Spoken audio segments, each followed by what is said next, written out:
Good morning, everyone. This is Ryan Edner with your April 10th, 2019 morning market commentary. We'll start off with some brief comments about the grains and then go quick to the weather maps because that's where most of the attention will be turning from here. So let's look at yesterday's corn carryout number. It was expected to go up to 1.991. Was increased a little bit more than that to 2.035. Took trade by a little bit of surprise, but this may be a case where analysts were looking for a small increase, yet traders were looking for a larger increase than that. So that's where there was only a little bit of shock value when the number actually came out. We'll need to see the weekly ethanol and export reports show improvement. Otherwise, we will see a carryout increase on future reports. Moving over the beans, we'll say that wet weather maps can cause bean support. We don't want to look at any early wet weather maps as bullish corn and bearish beans. A more accurate statement might be to say that corn will go up quicker than the beans. But again, let's not look at early weather maps and call them bearish beans. And we'll also be waiting for additional China headlines. We haven't heard much from them. Last headline was that we'll be seeing a trade deal worked out here maybe early next month, but since then we haven't heard much in about a week. Over in wheat, Monday's good to excellent rating was raised to 60% when only 56% was expected, so that is now the highest good to excellent rating for wheat this time of year in 7 years. That definitely stands a chance to keep wheat under pressure. So now let's look over at the weather maps where most of the attention will quickly turn to this morning. Let's start off with a map that's 1 to 4 days of snow. That's this upcoming system. Now this map here strictly shows just the snow that's falling. And that's, of course, what everyone's talking the most about. What it did this morning on the update here from a little over an hour ago, pushed the whole system a little bit north and intensified snow totals for Minnesota. So now we're looking at 6 to 12 inch totals for Nebraska.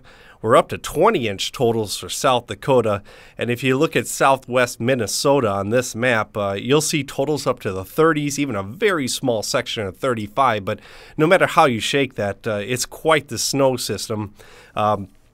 People in the center of the snow system says that with this snow map, they're also looking at high winds, 30 to 50 mile an hour winds. So again, quite the system. So now let's turn the page over here to the 1 to 5 day total precip map. Now this map is showing total precip, whether it falls as rain, snow, or however it falls. And you'll see that this system is not just snow. It's wide area coverage of rain for just about the entire Midwest. In fact, it's best to say that all corn planting areas, except for Kansas and North Dakota, see active precip of one type or another. And also on this map, we see there's quite a few totals of 1.5 inches to 2 inches, and that's just mainly from this upcoming system.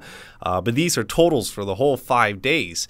So now let's look out a little bit farther. The 6 to 10 day map doesn't show too much improvement unless you're talking about areas out maybe. If you look at this, Nebraska does see a little bit of improvement. It's not exactly dry. But then if you look at all areas from the Nebraska-Iowa border east, and you see, again, active rainfalls, Iowa with 2 to 4 inch totals, and then 1.5 to 2 inch totals for Missouri, Illinois, Indiana, Ohio. It's pretty easy just looking at this map to see it clearly rather than describe all the totals that we're again seeing active rainfall in the 6 to 10 day map. So we could say from where we currently stand all the way out 10 days, not a whole heck of a lot of break for rain for anybody who wants to be doing field work for basically the entire Midwest. Now quickly switching over to cattle, we'll say that snow map we showed hasn't caused any support yet. Snow maps do typically cause a bounce in the cattle, but nothing here yet. And there are 3 limiting factors which might be preventing cattle from bouncing too far from that snow forecast. The first being that funds are already record long. That could cause a few buyers to ease back on any excitement there.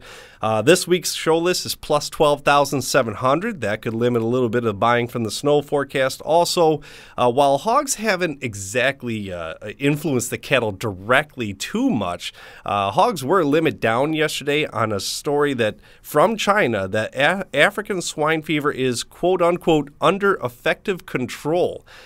So that drove the hogs down here. And again, we don't expect a major impact on cattle, but those looking for spillover support into the cattle are losing that yesterday from a limit down move, and hogs are likely to start lower again today. So no spillover support from the hogs, at least through today.